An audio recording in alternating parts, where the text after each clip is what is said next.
So the best time to come to Batu Caves and visit the whole temple complex would be actually in the morning, anytime say between 9 and 10, where the temperatures are still much lower.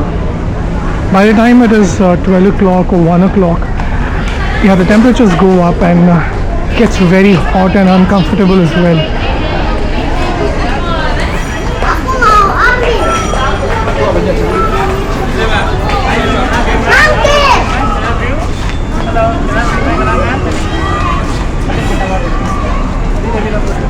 So one of the things that you'll notice when you are here is a lot of monkeys. So have to be careful with the stuff that you carry.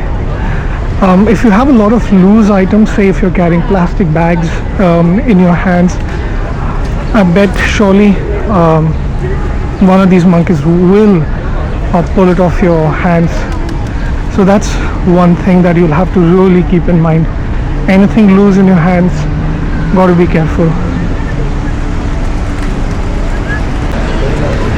It seems like a photo shoot, I'm not sure. Or she's getting married. More of looks like a photo shoot. A lot of people following her. And that is the statue of Lord Murugan.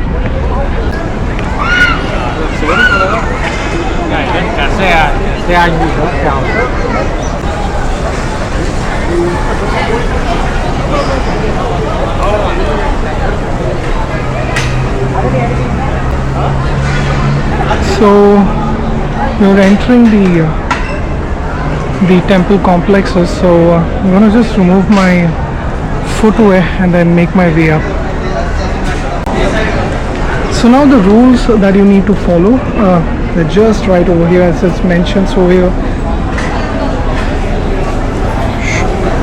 shorts, skirts, no running. This one was primarily because a lot of people were using these steps for fitness purposes, you know. They had like flooded this up with people running up and down just for their cardio and stuff like that. And then I think after that it's when they put up these signs, and then they added this one as well, that you can't run and things like that. So let's start our walk up.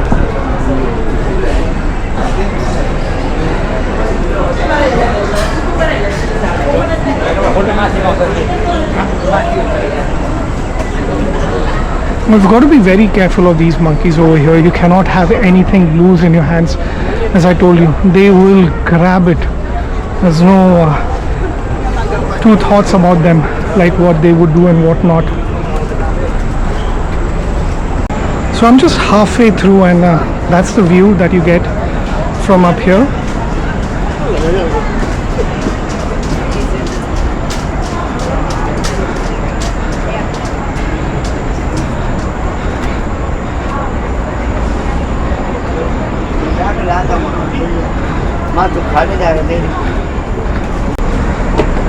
So a few years ago they did not have these steps which are colored up right now. They were just plain steps.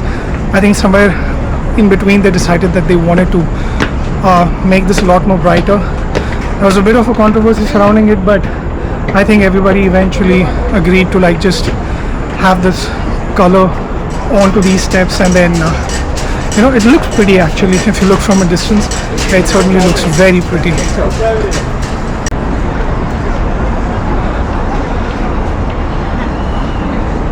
And then we're getting closer to the temple complex, and there you go.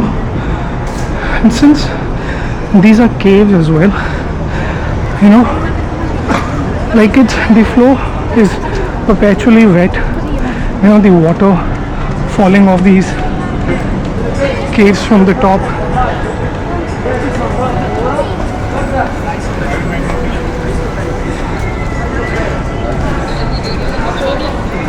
Again, you have shops that sell all the offerings, flowers, ghee, incense sticks.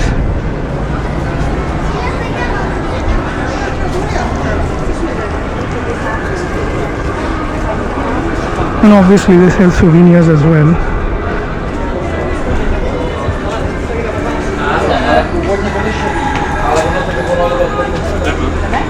Still below, huh?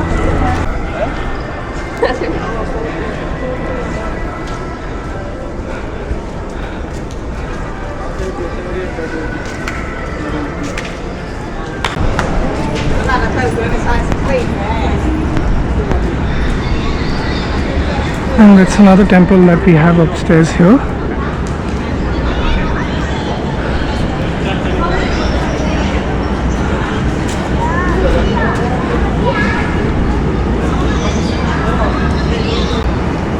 So the one thing that you'll notice the moment you're in these caves and in the temple complex up here is that the temperature just drops down, and it's a lot more cooler over here, and it's a very nice, quiet and peaceful environment that you have over here. And again, just follow the rules that they've said, and you can always visit these temples and ask for blessings if you want some, and walk around and see, and you can always ask the priest as to what do the god or the goddesses actually represent, and why everyone worships them, for what reason. Pretty chill atmosphere. You can always speak to everyone over here, especially the priest. They'll be more than happy to tell you everything, the whole history, the whole story behind it, and what each of the god or the goddesses represent over here. So this is what the cave complex looks like from the top over here, from the temple on the other side.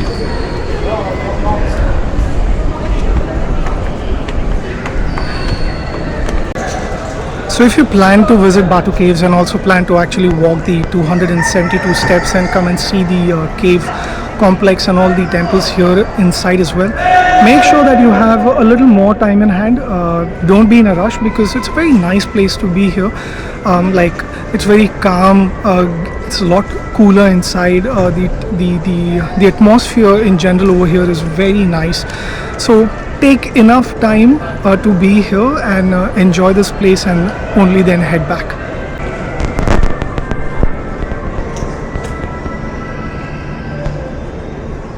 So once you're done visiting the temples and the cave complexes, and if you feel that you want to know more about Batu Caves, so there is something called an Batu Caves immersive experience, which is right behind over there. You can always go there and get to know what the history of Batu Caves is all about. Again, the temple complex is over here, and then you have the immersive experience just right beside it.